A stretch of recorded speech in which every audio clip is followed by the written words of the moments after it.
शांतिगिरी महाराजांनी जोरदार शक्ती प्रदर्शन करत आपला उमेदवारी अर्ज दाखल केलाय। मात्र उमेदवारी अर्ज दाखल करताना त्यांनी शिवसेना शिंदे गटाकडून उमेदवारी अर्ज दाखल केलाय हे विशेष।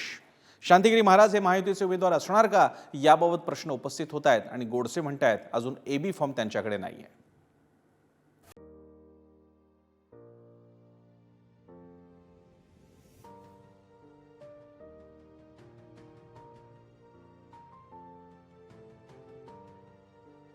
नाशिक लोकसभा मतदारसंघात शांतिगिरी महाराजांनी शांतीत क्रांती करण्याच्या दिशेनं पावलं टाकली आहे। कारण एकीकडे महायुतीचा उमेदवार ठरत नसताना दुसरीकडे त्यांनी मोठी खेळी खेळली आहे।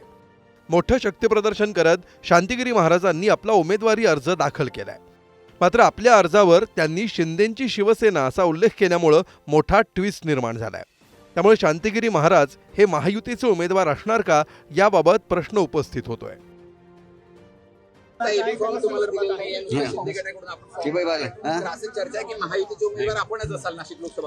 ही बघा, ही भगवंताची इच्छा आम्ही समजतो। प्रभू रामचंद्राची इच्छा आहे, प्रभू रामचंद्राची धनुष्य कोणाच्या हातात, प्रभू रामचंद्राच्या हातात धनुष्य, त्यांची इच्छा असेल तर ते बरोबर करतील। ते संपूर्ण आमचे वकिलाचा आणि त्या भक्तपर्यंतचा मुद्दा आहे। आम्ही त्या समाजाला भक्ती करू शकत नाही। ते म्हटलं आम्ही योग्य तो निर्णय घेऊ म्हणे। मला असं वाटतं का कुठल्याही पक्षाचा निवडणुकीसाठी भरलेला अर्ज त्याला एबी फॉर्म लागत असतो आणि त्याचबरोबर त्या पक्षाच्या अधिकृत पदाधिकाऱ्याचा त्या ठिकाणी ए फॉर्मवरती सही असावी लागते।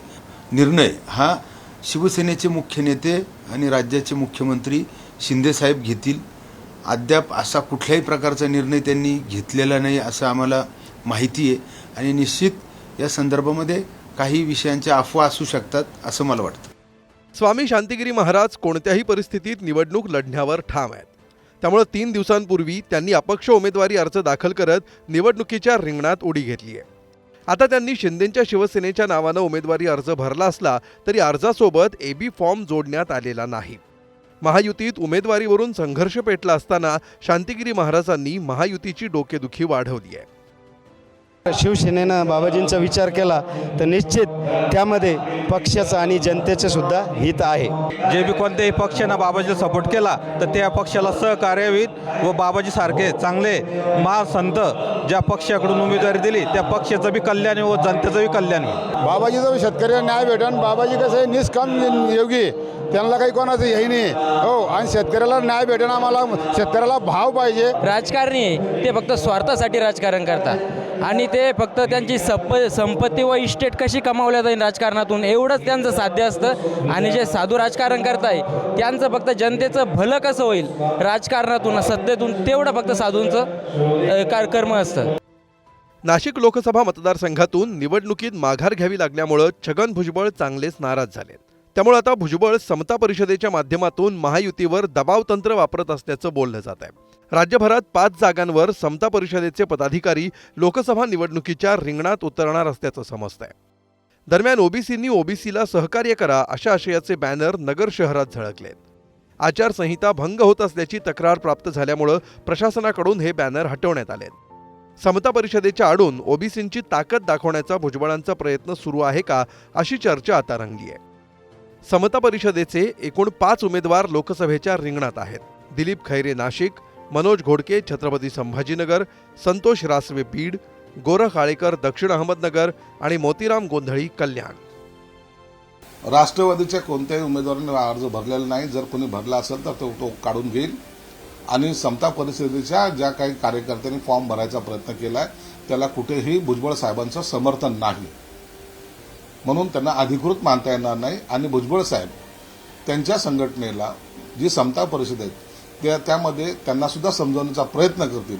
कुठेही महायुतीमध्ये गडबड होऊ नये किंवा महायुतीमध्ये कुठेही भांडणं होऊ नये ही भुजबळ साहेबांची भूमिका असल्यामुळे ते सर्व व्यवस्थित होईल याबद्दल काळजी करण्याचं काही कारण नाही।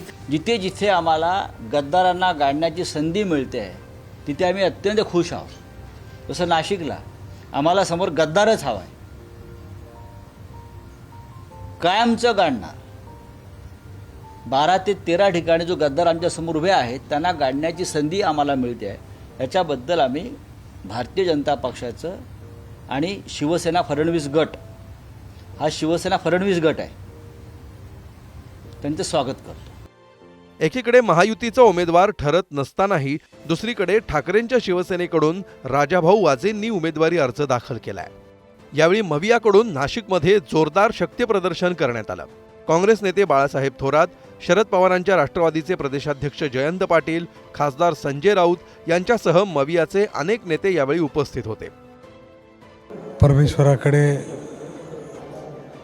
यश मिळावं यासाठी प्रार्थना केली.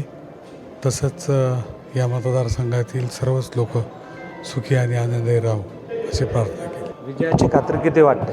100%. स्वामी शांतिगिरी महाराज यांचा नाशिकसह अहमदनगर, धुळे, जळगाव आणि संभाजीनगर या जिल्ह्यात मोठा भक्त परिवार आहे. त्यामुळे महायुतीकडून उमेदवारी दिल्यास नाशिक लोकसभा मतदारसंघातील जागा सेफ झोनमध्ये येऊ शकते असं बोललं जात आहे. तसंच दिंडोरी आणि धुळे या 2 मतदारसंघात महायुतीच्या उमेदवारांना देखील मोठा फायदा होण्याचा अंदाज आहे. परिणामी महायुतीकडून स्वामी शांतिगिरी महाराजांच्या नावावर शेवटच्या टप्प्यात शिक्कामोर्तब होऊ शकतं. त्याचाच एक भाग म्हणून शांतिगिरी महाराजांनी आपल्या अर्जात शिंदेंच्या शिवसेनेचा उल्लेख केल्याची चर्चा रंगली आहे. खुशाल पाटीलसह किरण ताजणे, पुढारी न्यूज, नाशिक.